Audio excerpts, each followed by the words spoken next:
Kabut tipis menggantung di antara pepohonan jati yang menjulang tinggi, menciptakan siluet aneh yang menari-nari ditiup angin malam.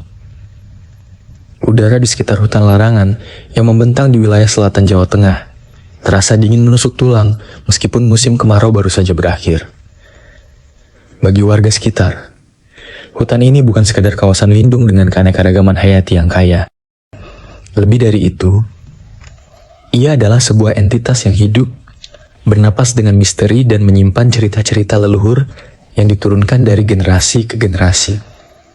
Cerita tentang kekuatan gaib yang bersemayam di kedalamannya, tentang makhluk-makhluk halus yang menjaga keseimbangan alam, dan yang paling sering dibisikkan dengan nada penuh ketakutan.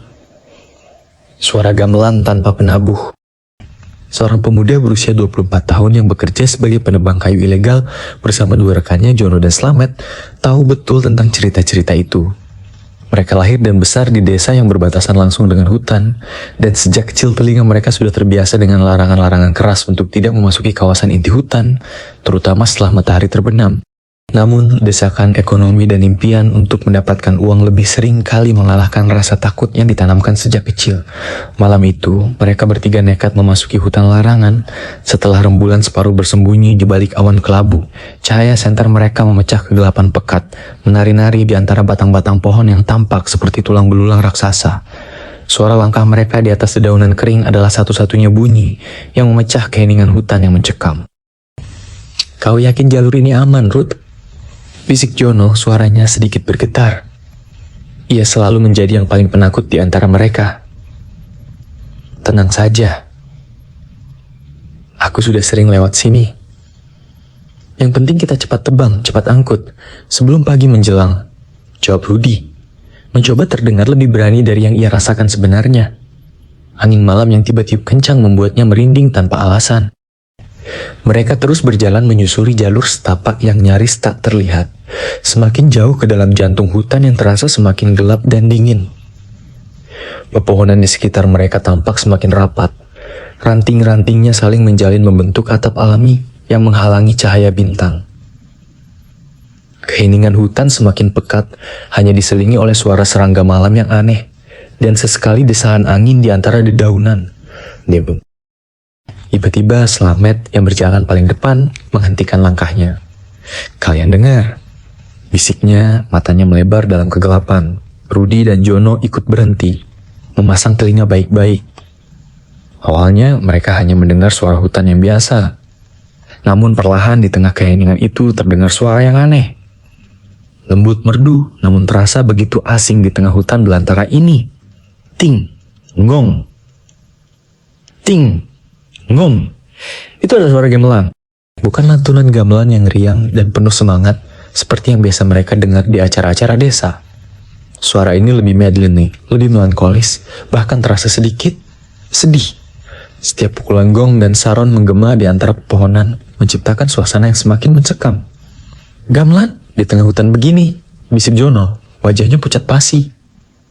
"Gak mungkin ada orang main gamelan di hutan larangan malam-malam begini," sahut Slamet, suaranya bergetar. Ini pasti. Meskipun berusaha bersikap rasional, merasakan bulu kuduknya berdiri. Ia pernah mendengar cerita tentang suara gamelan misterius di hutan larangan. Konon, suara itu adalah pertanda buruk, sebuah panggilan dari alam gaib, atau bahkan suara dari iringan roh-roh halus yang sedang menari di kedalaman hutan. Mereka bertiga terdiam, terpaku di tempat mereka berdiri, mendengarkan gema suara gamelan yang semakin jelas dan seolah-olah semakin mendekat. Suara itu tidak lagi terdengar medley dan sedih. Kini, ia mulai terdengar lebih ramai, lebih kompleks, dengan alunan saron, bonang, dan kendang yang saling bersautan, menciptakan sebuah orkestra gaib di tengah kegelapan hutan. Tiba-tiba, di antara suara gamelan yang semakin riuh, terdengar suara lain yang membuat mereka bertiga membeku ketakutan. Suara cekikikan perempuan yang tinggi dan melengking, disusul oleh suara tawa laki-laki yang berat dan menggelegar. Tawa yang tidak terdengar seperti tawa manusia, tetapi lebih menyerupai raungan binatang buas yang sedang bergembira. "Kita harus pergi dari sini," bisik Rudy panik, menarik lengan kedua rekannya. Mereka berbalik dan berlari sekencang-kencangnya, menyusuri jalur yang mereka lewati tadi, tanpa berani menoleh ke belakang. Suara gamelan dan tawa-tawa mengerikan itu terus mengejar mereka, seolah-olah hutan itu sendiri sedang hidup, seolah-olah suai cair.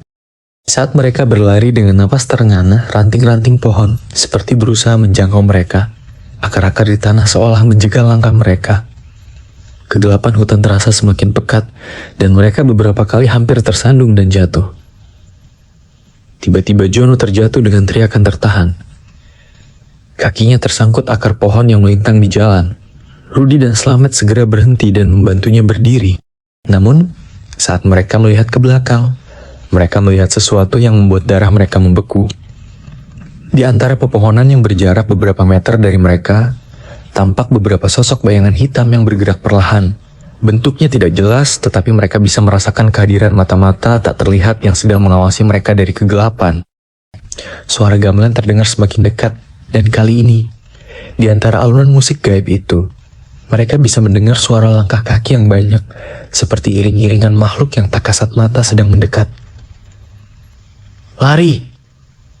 Jangan berhenti!" teriak Rudy mendorong kedua rekannya untuk kembali berlari. Rasa takut yang luar biasa telah menguasai mereka sepenuhnya. Mereka tidak lagi memikirkan kayu yang ingin mereka tebang. Yang ada di pikiran mereka hanyalah satu: selamat keluar dari hutan ini hidup-hidup. Mereka terus berlari tanpa arah, menerobos semak belukar dan melompati batang-batang pohon tumbang. Suara gamelan dan langkah kaki itu terus mengikuti mereka, seolah-olah hutan itu sendiri tidak ingin melepaskan mangsanya. Di tengah kepanikan, mereka bertiga terpisah. Rudy berlari sendirian, jantungnya berdebar kencang, napasnya tersengal-sengal. Di belakangnya ia masih bisa mendengar samar-samar suara gamelan dan tawa-tawa mengerikan itu. Ia terus berlari tanpa henti, berharap bisa segera keluar dari batas hutan yang terasa tak berujung ini. Tiba-tiba ia melihat cahaya rembulan menembus pepohonan di depannya. Secercah harapan muncul di hatinya. Ia mempercepat larinya, terus menuju cahaya itu. Namun saat ia hampir mencapai batas hutan, ia melihat sesuatu yang membuatnya kembali terpaku ketakutan. Di tengah jalur setapak yang menuju keluar hutan, berdiri sesosok makhluk tinggi besar. Bentuknya samar-samar tertutup kabut, tetapi ia bisa merasakan aura dingin dan mengancam yang terpancar darinya. Di tangannya, makhluk itu memegang sebuah alat musik, sebuah gong besar yang tampak berkilauan aneh dalam cahaya rembulan. Makhluk itu mengangkat pemukulnya dan memukul gong itu dengan keras. Saat mereka berlari dengan napas terengah, ranting-ranting pohon seperti berusaha menjangkau mereka. Akar-akar di tanah seolah menjegal langkah mereka. Kegelapan hutan terasa semakin pekat, dan mereka beberapa kali hampir tersandung dan jatuh.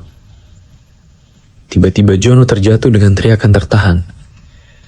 Kakinya tersangkut akar pohon yang melintang di jalan.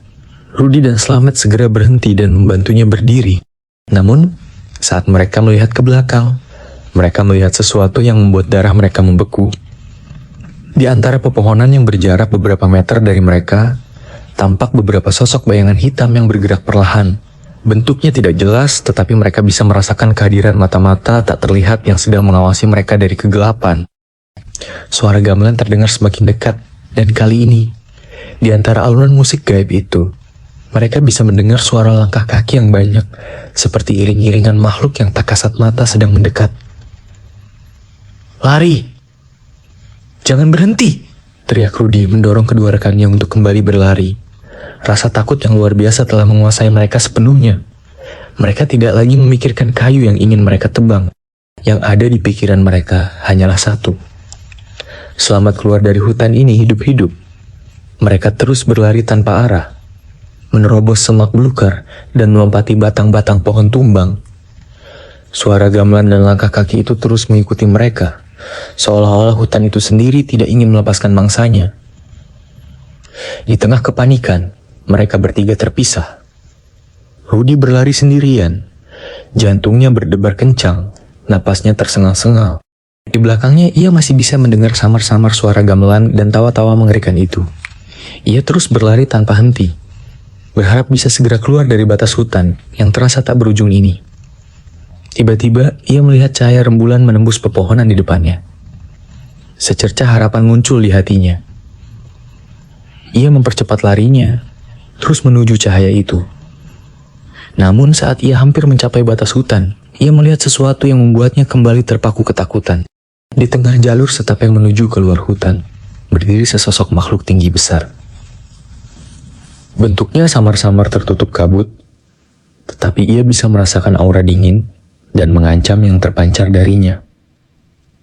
Di tangannya, makhluk itu memegang sebuah alat musik, sebuah gong besar yang tampak berkilauan aneh dalam cahaya rembulan. Makhluk itu mengangkat pemukulnya dan memukul gong itu dengan keras. Suara gong itu menggema memekakkan telinga, seolah mengguncang seluruh hutan. Bersamaan dengan itu, suara gamelan di belakang Rudy berhenti seketika, digantikan oleh keheningan yang luar biasa mencekam. Makhluk di depannya perlahan menolehkan kepalanya yang tertutup kabut ke arah Rudy. Meskipun ia tidak bisa melihat wajahnya dengan jelas, Rudy merasakan tatapan mata yang tajam dan penuh amarah tertuju padanya. Rudy tidak bisa bergerak. Kakinya terasa lemas, tubuhnya membeku karena ketakutan. Ia tahu, ia telah sampai di hadapan penjaga hutan yang sesungguhnya. Tiba-tiba, dari arah belakang makhluk itu, muncul dua sosok bayangan hitam yang tadi mengejar mereka. Mereka menyeret Jono dan Slamet yang tampak lemas dan tak berdaya. Ketiga makhluk itu kini berdiri mengelilingi Rudy. Suara gamelan yang tadi hilang kini kembali terdengar lirih, seolah-olah menjadi lagu pengantar untuk nasib malang mereka.